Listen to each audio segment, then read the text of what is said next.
جو ان کو دھوکہ لگا ہے کہ شاہ اسماعیل شہید رحمۃ اللہ علیہ فرماتے ہیں آدمی نماز پڑھ رہا ہو اور حضور پاک کا خیال آئے نماز ٹوٹ جاتی ہے اور گدھے کا خیال ہے تو نہیں ٹوٹتی. حالانکہ یہ بات شاہ اسماعیل شہید رحمۃ اللہ علیہ نے نہیں لکھی. یہ بات ذہن میں رکھ، یہ لکھی ہے سید احمد شہید بریلوی رحمۃ اللہ علیہ نے. کس نے؟ سید احمد شہید بریلوی رحمۃ اللہ علیہ کا معنی یہ نہیں عقیدہ بریلوی والا، بریلوی کا معنی وہ شہر بریلی میں پیدا ہوئے تھے. یہ سمجھ لو، تو میرے اوپر ایک اعتراض نہ کرنا کہ رحمۃ اللہ علیہ ان کو بھی کہتا. سید احمد شہید کہاں پیدا ہوئے؟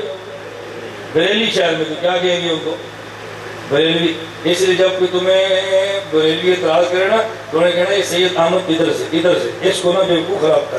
یہ کیمرہ دیکھ کتنا قیمتی لگا ہوا ہے. پھر آپ کو یہ ڈانٹا کیوں؟ اتنی عقل تو نہیں، بیان ریکارڈ ہو رہا ہے، آگے سے ضرور گزر رہا ہے. بات سمجھ آ رہی ہے آپ کو؟ جب بریلوی کہنا مولانا اسماعیل شہید نے لکھا ہے تو آپ نے کہنا یہ بریلوی نے لکھا ہے. کیا کہنا؟ کس نے لکھا ہے؟ سید احمد شہید بریلوی نے لکھا ہے. انہوں نے تو لکھا ہی نہیں. نمبر 1. دوسری بات، یوں نہیں لکھا جیسے یہ کہتے ہیں، یہ غلط کہتے ہیں، یہ غلط کہتے ہیں. غلط کہنے کا مطلب انہوں نے یہ لکھا ہے نماز خالص اللہ کی عبادت ہے، اس میں اگر مقدس چیز کا خیال آ جائے آدمی کا خیال ہٹانے کو دل نہیں کرتا، جیسے حضور کی ذات ہے. حضور کا خیال آ جائے ہٹانے کو دل نہیں کرتا. جب نبی کی طرف خیالات لے کر جائے گا تو خالص عبادت تو نہیں رہے گی نا، نقصان ہوگا. اور اگر گدھے کا خیال آ گیا ادھر خیال لے جانے کو دل نہیں کرتا، بندہ جھٹک دیتا ہے. تو جو عبادت میں خلل آئے گا وہ گدھے کے خیال سے، ادھر تو بندہ خیال جانے نہیں دیتا. حضور کے خیال سے ادھر خیال آئے تو واپس لانے کو دل نہیں کرتا. اس لیے فرمایا کہ گدھے کا خیال آنا اتنا مضر نہیں کہ بندہ جھٹک کے خیال ہی ہٹا دیتا. انہوں نے اس سے نتیجہ کیا نکالا کہ ان کے حضور کی شان کم ہے، الیاذ باللہ گدھے کی زیادہ. یہ نتیجہ نکالا. جب کوئی مولوی یہ بات کہے نا، میں ان کے بڑوں کی بات تو نہیں کرتا، ہماری عادت ہے ہم مخالف کے اکابر کی پگڑیاں نہیں اچھالتے لیکن اپنے اکابر کا دفاع بھی کرتے ہیں. بات سمجھ آ رہی ہے؟ اس لیے میں ان کے بڑوں کی بات نہیں کرتا. یہ جو موجودہ کوئی مولوی ایسی بات کہے نا اور یہ الزام لگائے، آپ ان کے کسی لڑکے سے پوچھنا بھئی یہ جو تیرے مولوی نے آ جا کر تقریر کی ہے پتر غلط ہے، توجہ رکھیں بیٹا ایک بات بتا، اگر تمہارے گھر میں کتا آ جائے تو تمہاری امی پردہ کرے گی؟ وہ لڑکا کیا کہے گا؟ نہیں. اس نے کہا اگر یہ مولوی آ جائے تو پھر پردہ کرے گی؟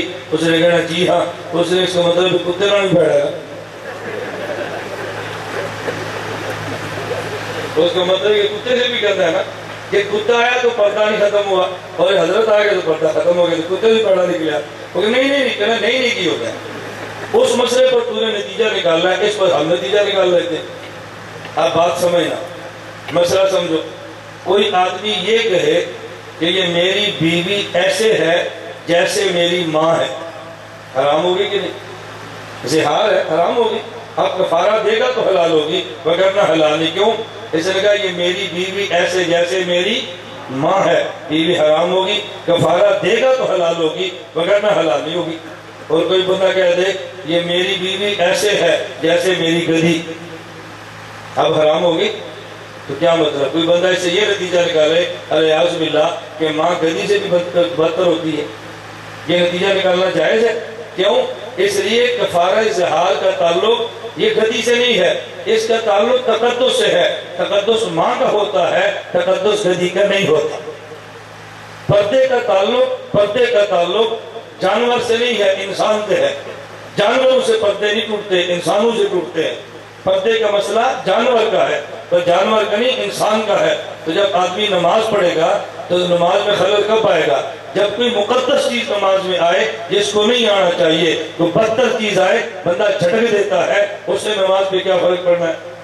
حضرت شاہ صاحب نے توحید میں غرق ہو کر یہ بات سمجھائی ہے، بندہ سمجھا نہیں ہے اور اطلاع سید احمد شہید پہ فرما دی ہے. پہلی بات لکھنے والا دیوبندی نہیں بریلوی ہے، دوسری بات یہ لکھا نہیں، تیسری بات جو لکھا ہے اس کو بدعتی سمجھا نہیں.